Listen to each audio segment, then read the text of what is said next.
I thought I knew what love was until the night she said, "He still gets me." Those words hit like a punch I didn't see coming, and I swear for a moment the room felt like it was closing in. My name's Ethan, and this is the story of how my world unraveled. One quiet moment at a time. We'd been married for 6 years. Sarah and I met at a coffee shop during a rainstorm, both of us ducking in to escape the downpour. She was laughing at her soaked shoes, and I offered her my jacket. That spark, her smile, the way she tucked her hair behind her ear, felt like a promise. We built a life together. A small house with creaky floors, Sunday mornings with pancakes, and dreams of a family someday. I thought we were solid, you know? The kind of couple who'd make it through anything. But looking back, I missed the cracks forming, the little signs I didn't want to see. Started with her phone.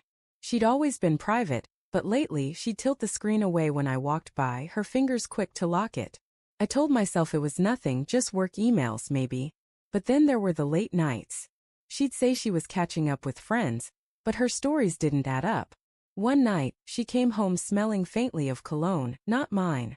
I asked casual as I could, "Who were you with?"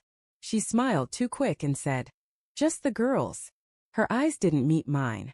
That's when the doubt crept in like a shadow I couldn't shake. I didn't want to be that guy, the one who snoops, who doubts. But the feeling gnawed at me. One evening while she was in the shower, her phone buzzed on the counter.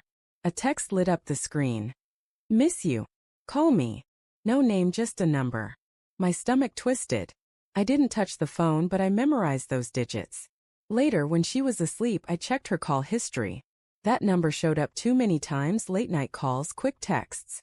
I didn't confront her, not yet. I wanted to believe there was an explanation. Things got colder between us. She'd snap over small things like leaving dishes in the sink, and I'd catch her staring out the window, lost in thought. I tried to talk to her, really talk.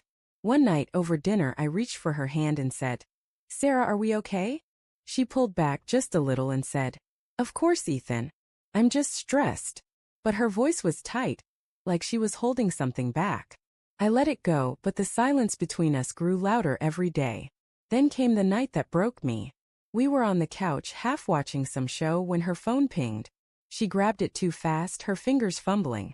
I couldn't help it, I asked, "Who's that?" She hesitated, then said, "Nobody."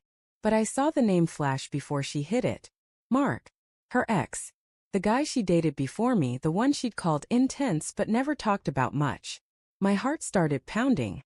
"Sarah," I said, keeping my voice steady, "are you talking to Mark again?" She froze, her eyes wide like a deer caught in headlights. Then she sighed, set the phone down, and looked at me. "He gets me, Ethan," she said, her voice soft but cutting. "He always has. You try, but it's not the same." I felt the air leave my lungs. I wanted to yell, to demand answers, but all I could say was, "What does that mean?" She shook her head, tears in her eyes. "I don't know. I needed to talk to someone who understands." I stared at her, this woman I loved, and realized I didn't know her anymore. "Do you love him?" I asked, barely above a whisper. She didn't answer. That was enough. I didn't scream. I didn't fight.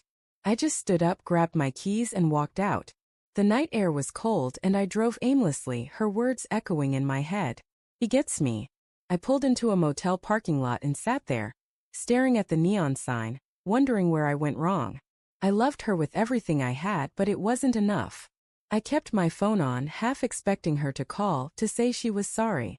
It stayed silent. Days turned into weeks. I stayed at the motel, picking up shifts at work to keep my mind busy. Friends reached out, but I didn't know how to explain the hole in my chest. Then one night my phone rang. It was her.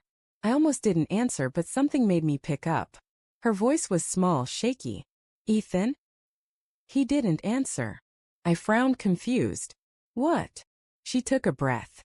"Mark." I called him and he didn't pick up. I needed him and he wasn't there. I waited, letting her words hang. She kept going, her voice breaking.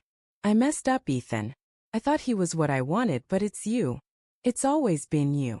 I should have felt something, anger, relief, maybe hope. But I was empty. "Sarah," I said, calm as I could, "you chose him long before tonight." She started crying, begging me to come home, but I couldn't. Not after that. I told her I needed time, hung up and turned off my phone. For the first time, I felt the weight of my own worth. I wasn't second place. I wasn't the backup plan. I moved out, found a small apartment and started rebuilding. It wasn't revenge, not really, just me choosing myself. Sarah sent texts, left voicemails, but I didn't answer. I heard through a friend she tried to reconnect with Mark, but he'd moved on. Part of me felt a quiet satisfaction, not because she was hurting, but because I wasn't anymore. I was free. Looking back, I don't hate her. Love doesn't vanish overnight. It just changes. I wish her well, but I'm done carrying the weight of her choices. Sometimes I drive by our old house, the one with the creaky floors, and I remember the good days. But I keep driving. Life's too short to stay stuck. If you've listened all the way till now, thank you. It means a lot to share this with you. Your time, your heart.